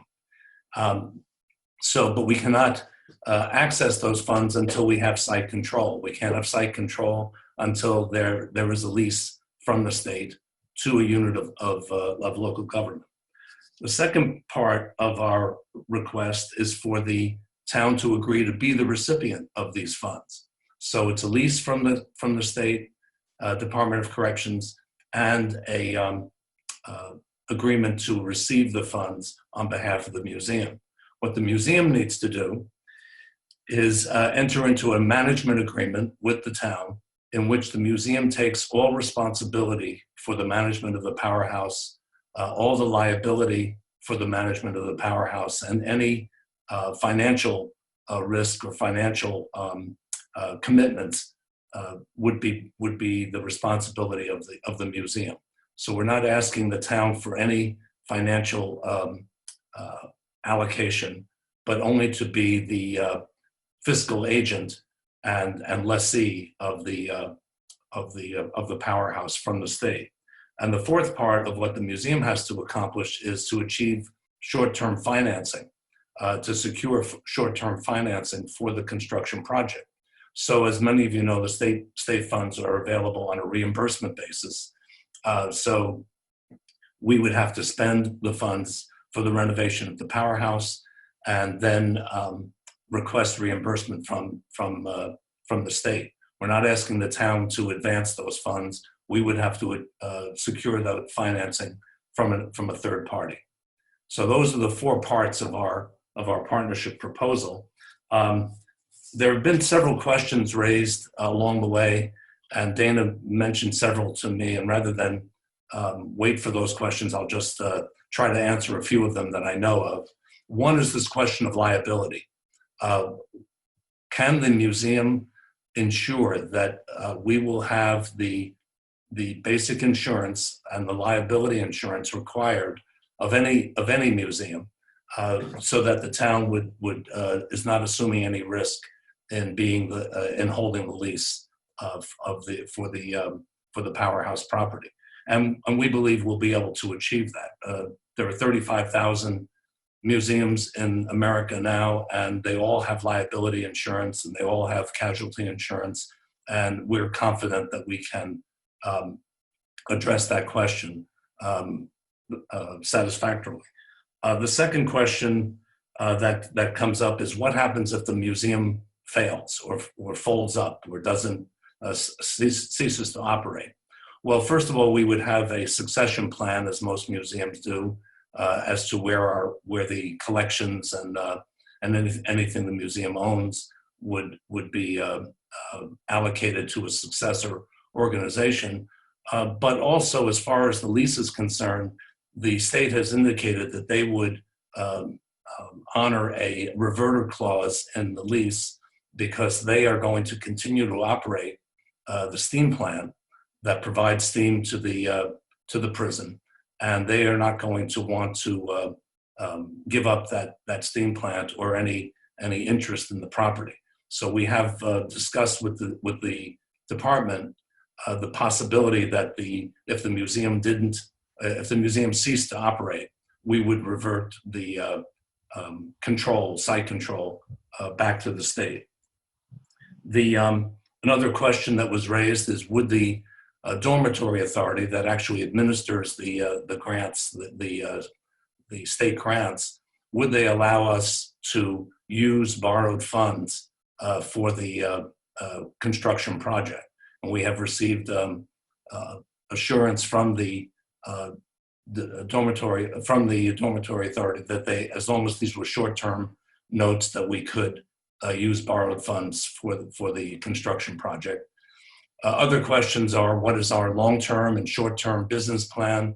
We're operating now on a $300,000 to $400,000 a year budget that is secured by various private grants and some public funding. We've received funding from the Westchester Community Foundation, from the Mellon Foundation, from American Express, National Endowment for the Humanities, and several generous anonymous donors who have stepped up and helped us with our operations. And then we have a long-term plan. Once we open, we anticipate a budget of between $2 and $2.5 million a year, and probably half of that would come from earned income and about half from contributed income. So we do have a long-term plan, and in fact, you can see our long-term plan on our website, which is singsingprisonmuseum.org. And there's also an economic impact study that was done by Urbanomics that I believe is doing work for the village now on their plan that documents the impact, the positive economic impact of the museum. I think I'll stop there and see if you have questions. I know that there was one question that came up also about River Rise and what we would be doing to address that. And Jerry Fayel is here, and he can be a resource for that if we need to talk about it. But of course, we would make sure that anything that's valuable within our collection would be in a position to be put in a safe position if there was a threat of flooding. Right, and well, I know that, let's see, Rochelle was involved in the Cornell study, the CAD study, and we talked a little bit about the impact, the 80-year plus impact that the river will have on the properties that are on the shoreline, and this was definitely within the area of impact. So I don't know, Jerry, do you want to talk a little bit about that? Because that question has come up a number of times.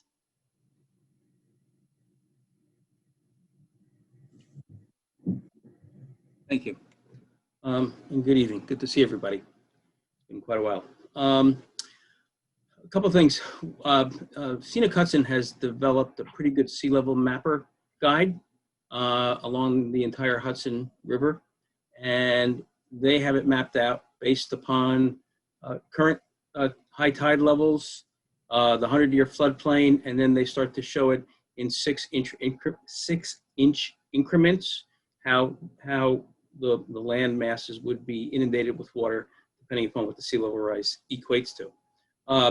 The building right now, powerhouse right now, if you map the 100-year floodplain, that floodplain comes up to like the southern wall of the building and around the front parking lot, okay? But it doesn't intrude into the building. Depending upon what level you pick, 6, 12, 18 inches, etc., then you start to see how that water would start to come in to the first floor. The good news is we haven't set any first floor elevation yet, okay? In the preview center, we're gonna try to use the existing floor level, which is a little higher, but we haven't set, and I've talked to the architects about this Pokorny quite a bit, and we haven't set any of the elevations in the tower portion of the building or in that garage area, because for the first phase, we don't envision being in there, okay? So right now, in that first 2,000 square feet, we'll probably use the same floor level, but as we go down the road with the project, I think we would clearly want to build this out, protect the interests of the museum, its collections, and to make sure that the building can sustain any sea level rise change. And the parking lot. It's doable. Well, the parking lot would get inundated. Yeah, sure. And as a matter of fact, when we talked to we did present the project to the Ossining Planning Board, and we also met with the Environmental Advisory Council on it. And what they had asked for was certain impervious pavement areas, impervious pavement areas to be done, and some stormwater containment, which we have given over to the architect, and they would design that into the parking area as it gets laid out. Again, what we've talked to the planning board about, and we haven't been back there until we get the project finalized, but we did talk to the planning board about getting permits to move the project along in phases so that they would give us an initial approval for phase 1, which is the preview center. As we would move forward with the project and move into maybe, let's say, the garage area next, we would be back, have to create more parking. We'd be back in front of the planning board again for that modification and continue that process with them, alongside of them. They were very pleased with that approach, and they thought that was adequate given the nature of the project. I should also mention that we have funding from Westchester County for repaving the parking area and creating a nicer landscape that we hope eventually we would link up with Engle Park and create a more attractive experience on the south end of the park. There is the watch post, which is part of the park, which originally was part of the prison. So there really is a close historical link between the prison and the park, and we've jointly sponsored at least one very successful arts performance, a dance performance at Engle Park, and I would envision more of that kind of activity in the future. And I hope the board would see this as a win-win for the town and for the museum. But I'm happy to answer questions that you may have. So I'm going to open it up to my board colleagues for questions. I think that you definitely did address a lot of the questions that had come up after, the board had taken a look at that first letter that you sent. I know that's why we asked you to come present to us so that we could have an opportunity to discuss in public. So I'm just going to ask if anybody has any questions in particular that come up after hearing from Brent and from Jerry.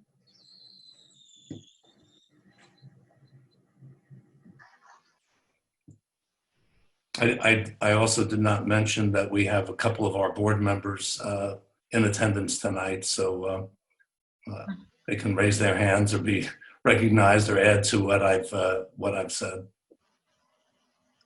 Michelle Udell, Bob Elliott, Stephanie Lynn. That's all, yes. Dana White. Dana White's, I think, still on our board. She may be officially leaving by the end of this month. Yes, I am. But I'll be around, don't worry. So I just wanted to, mention that I know that you had been working with the village in a similar vein, and that I know there were, a number of questions that had come up. I feel that there were a couple of things that have changed since you were working with the village, and I think that was the short-term lease aspect, or was it 5-year renewable lease that we're talking about? Is that right? Is that the right amount of time? Yes. Okay, and I'm not sure, the only thing I would question is, and I should have thought about this before, is that 5 years may not be long enough for the DASNY grant. They might require 10 years. I'm not 100% sure, but for those capital grants, they might require longer than 5. But again, because it's the state and it's a state building, I don't know if it will matter or not. It may not. But that's just something to consider. But I know that wasn't part of the conversation as was my understanding. And that the other thing that I don't believe was part of the conversation at the time was that you would be borrowing to upfront the money for the reimbursable grant. So those are two pieces that are new, I think, to the conversation with the town that were not necessarily in place with the village. And thank you for checking to find out if, in fact, going for short-term bonds was still good for DASNY. I think that's important, since the whole purpose of needing the municipal piece of this is to be able to access grant money through the state. Yes. No, on the renewable, on the short-term lease, we can check on that. I think the state, our goal is within that 5-year period is to negotiate with the state for fee simple title eventually that could come to the museum. But we can't do that now. Right. The funds have to go through a unit of government. So our medium term goal is to have site control and actually have title to the building. That's what makes the most sense. Got it. I think those are a couple of other additional questions that we probably have to look into to find out if, in fact, whose possession it needs to be in for those funds to be approved, for how long. I think that might just be important.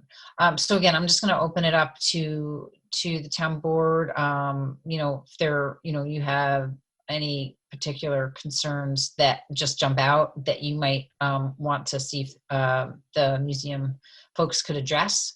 And then I would also ask Council Tomadon if you had any questions.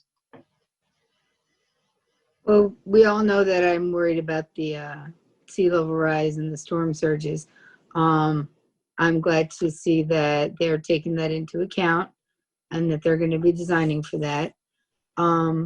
I am wondering about what liabilities we will be incurring, and will it hurt us financially at all? Does it put us at risk?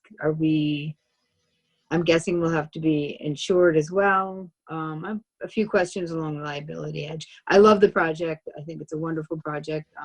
I'd love to get it, started and off its feet. But I also don't want to put the town at risk. Was there any, and I had heard that the county was also going to be looking at being the municipality that was going to take the license. Did we heard anything back on that? We haven't. We are talking to the county on a number of issues. For example, on the marketing and promotion office, as a tourist attraction, the county is very interested in this. They have, as I said earlier, provided funding for the paving and landscaping in the exterior. We would prefer working with a local unit of government, because I think will be easier than to navigate the bureaucracy of the county. But we want to be, and we know the county is very supportive of what we're doing, for this phase, for the first phase, it's more of a matter of efficiency and to expedite the process, so we can get the funds allocated and spent and actually open a small first phase. And I think from that opening, we will be able to demonstrate also to private funders and also to the public that this museum exists not only online and virtually, but it actually physically exists. So I think it's easier for us to work with you in the town than with the county bureaucracy for this phase of what we're doing, which is a fairly straightforward and small project. The 2.3 million that we're going to be spending is only going to take us a few months to finish that project. And then we would be open, and during that time, and during the time of the 5-year lease, we would be trying to secure, as I said earlier, fee simple ownership for the museum. And we would then go back to the state to work that out. And a lot of your project depends on future grant funding, correct? Yes. And right now the state's kind of drying up that pool a little bit because of the pandemic. So do you foresee a problem with that? Do you foresee getting stalled and left with an empty building, or just wondering? No, I mean, we take the long view. You know, museums are in the forever business. The 200th anniversary of Sing Sing Prison is 2025, and that's when work first began there, and that's our goal to substantially finish the connector between the powerhouse and the cell block, and then through the next several years, the prison actually officially opened in 1828. So we have a few years of anniversaries there in between the start of construction and the actual completion. But I've been involved in complex museum projects throughout the country and at the Smithsonian, and I'm very confident that we will be able to establish a credibility and public support once we're physically open. I think this is going to be a very competitive project. Criminal justice is in the headlines all the time, and I think we consider the history of Sing Sing as a resource to understand our own times. So the relevance, and we're very, very pleased with the response by students at the high school level. There are 50 students at Ossining High School and 28 students at Peekskill who are this semester for the first time taking an advanced course in criminal justice history and literature, and interdisciplinary course. I'll be presenting to them on Thursday. So we've involved the many elements of the community. We work closely with Hudson Link for higher education, with rehabilitation through the arts. Bethany Arts Community are all partners, as well as Pace University. And I think the president of Pace University, Marvin Krisloff, would give us a very high recommendation, and has publicly supported us in a number of very helpful ways. And Columbia too, right? And Columbia University, Center for Justice at Columbia, John Jay College. I can go down the list. We have a number of very supportive organizations in Westchester. The Westchester Historical Society, the president there is Suzanne Pandas. She's a member of our board. It's, as Dana said, it's an extraordinary board, and really very pleased. And when we have a retreat or a board meeting, I think we get 100% attendance almost every time. So, you know, I think your question is a good one. It's not easy to put these projects together about funding, but I'm very confident that we're going to achieve our goal. Okay, thank you. Other questions from the town board? Concerns? So one of the things that I want to say is that we obviously wouldn't take on a project like this unless we knew that the town was going to be left in a good position no matter what. So we do have to do a little bit more, I think, of a deep dive into the contract aspect of it, the management agreement, the insurance, and I think that those would probably be our next steps to see if, in fact, we have, if there are concerns, if there are concerns that we can work together to alleviate and leave both the town and the museum entity in good shape if we are to be able to pursue this.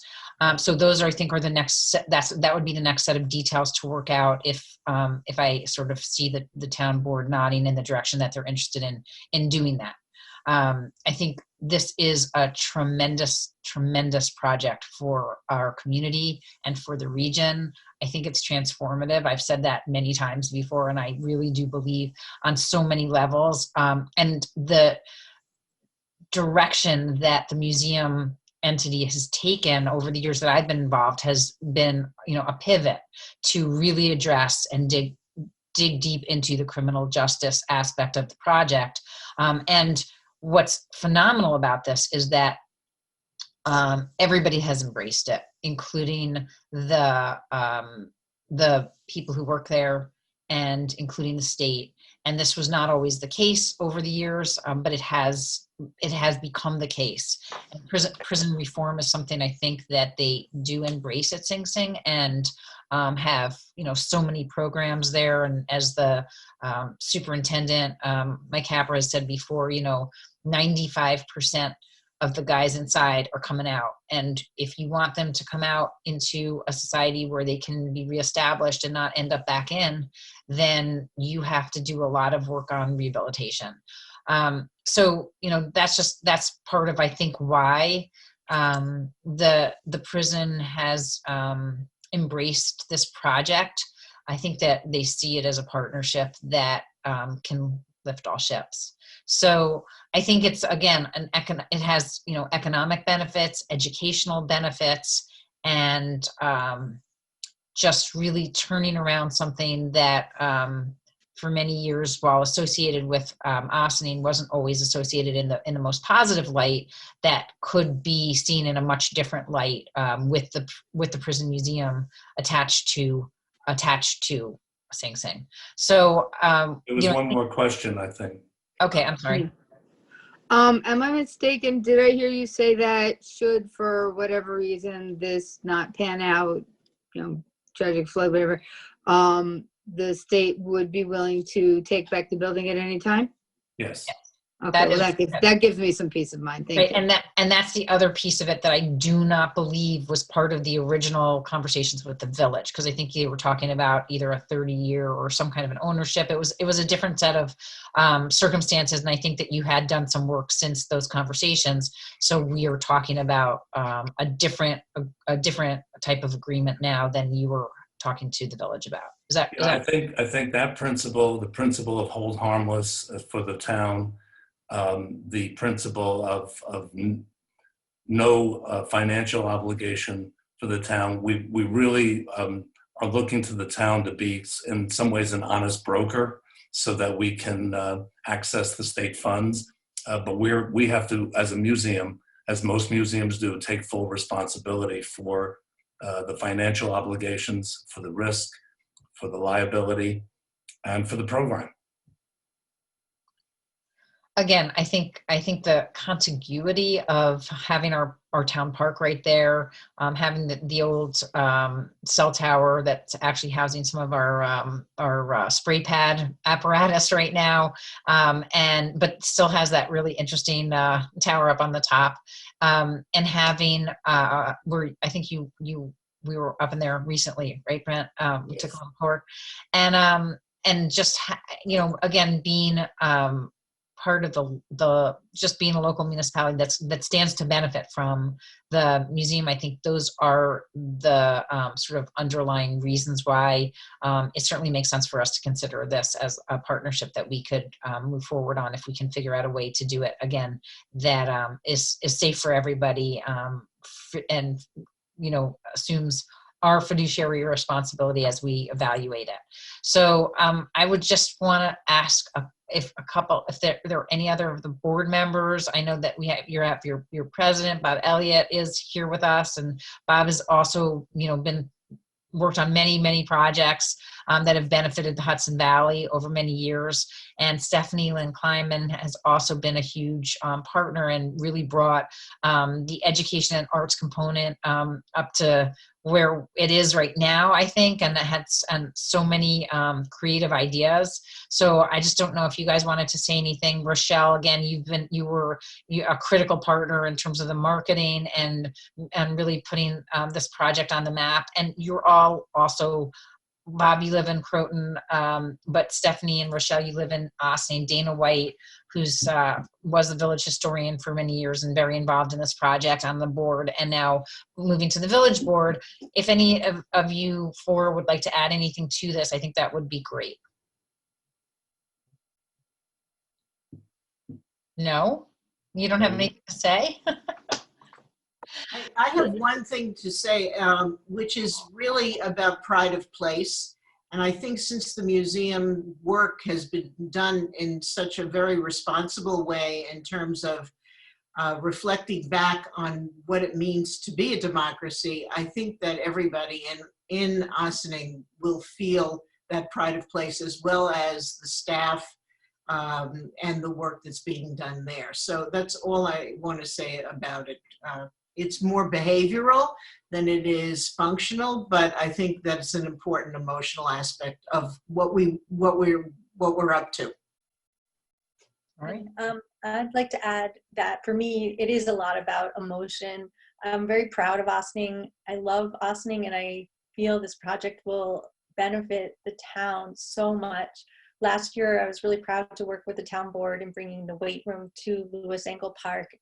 And I was drawn to this project originally because I felt it would help our town.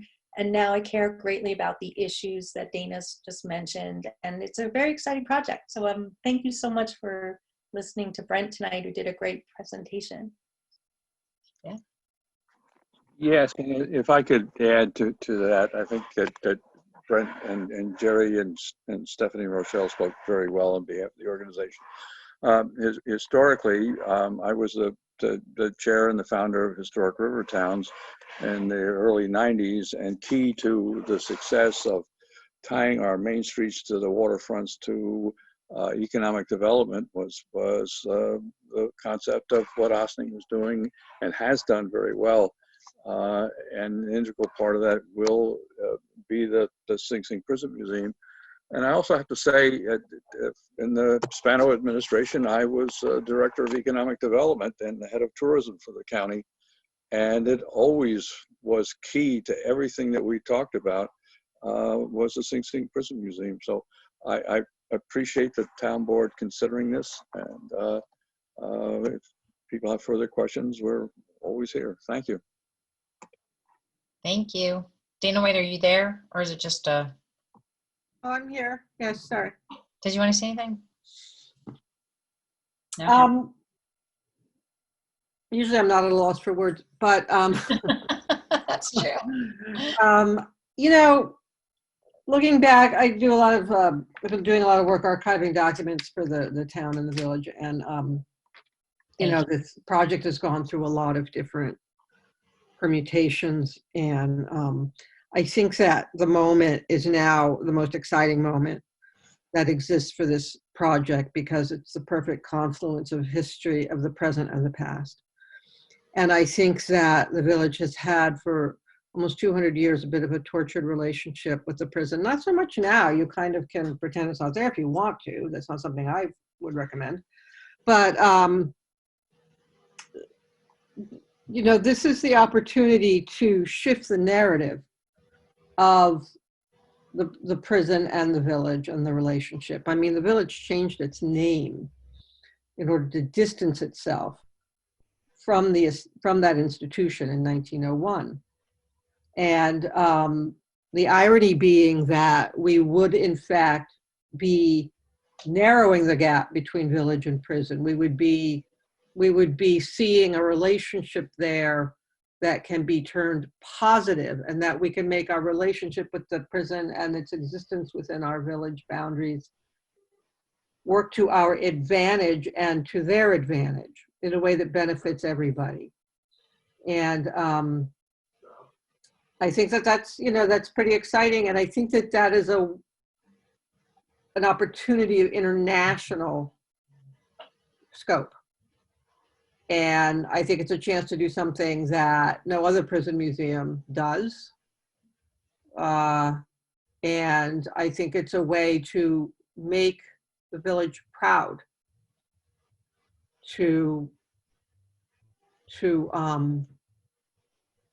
have a relationship with that place. And I think that's important. Awesome.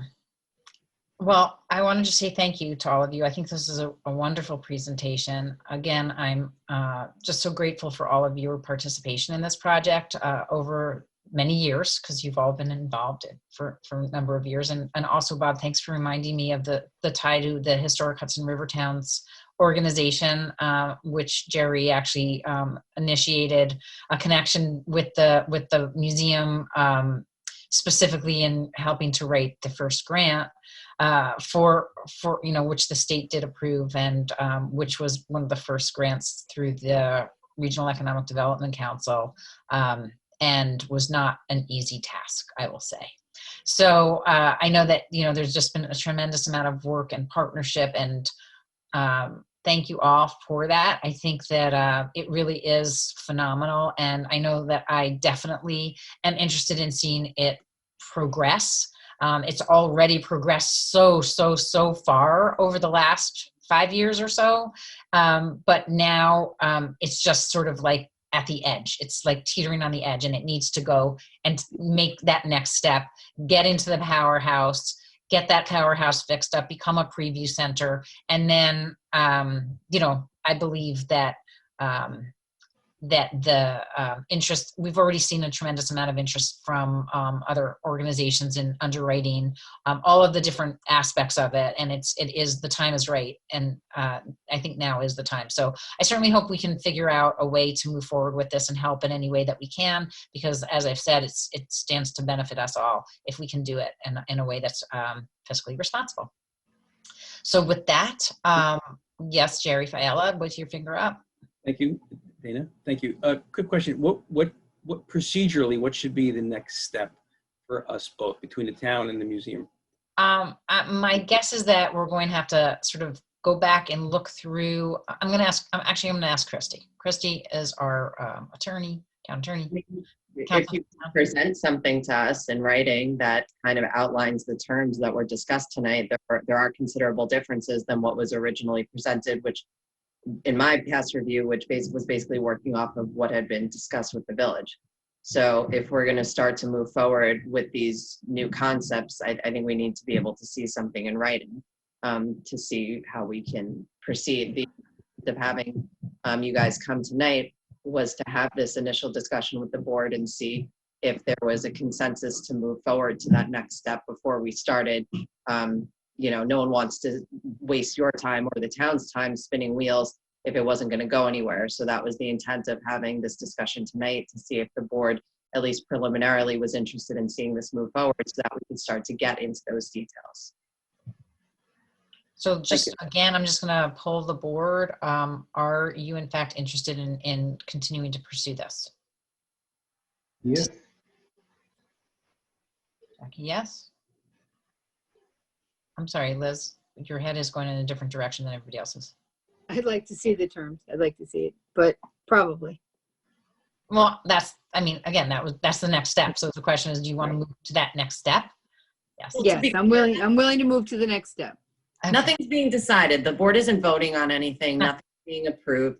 It's just, you know, a preliminarily, is this something that me and Dina and other town personnel should be moving forward to try to pursue? Sure. Greg? Councilman Meyer? Yes. Yes. Okay. All right. So with that, I think we have heard from everybody, and I appreciate that very much. And if you don't have anything else to add, I'm just going to say thank you. And I think that that's all on our agenda for this evening. And I don't think that there's anything else. So I would just say thanks to everybody for joining us. And I'd take a motion to go into executive session for personnel, advice of counsel, and contracts. Thank you. Thank you. Thank Good night, you. everybody. Thank you, Dana. Okay, yes, thank you. And thank you for those who stayed. Thanks, Dave, for staying and listening. And Patrick, we appreciate you all listening. Have a great night. This is our next meeting will be the last meeting for 2020. And that's next Tuesday, December 22nd at 7:30 p.m. If you want to join us, we will be posting the Zoom link on Friday, but remember the meetings are also recorded and uploaded to Facebook, YouTube, and our website. So I guess we're going to see you guys one more time. Happy Hanukkah again. If I haven't already wished people happy Hanukkah. I think tonight's the 6th night. Yes, we did light the candles sometime in between a fast dinner and this meeting. And we are hoping to see you all next week. And if not, then Merry Christmas also for those I'm not going to see between now and then, and Happy New Year. And we'll talk to the rest of you folks who come back to watch us next Tuesday night at 7:30. Have a great night, everybody. Did we get a motion and a vote? I know Liz. Have a motion. Oh, did I not have a vote? I'm sorry. Do we have a motion to go into an executive session? I thought I did. Motion. And a second. Okay, all those in favor? Aye. Aye. Anybody opposed? Sorry. Missed that. Okay, see you guys soon.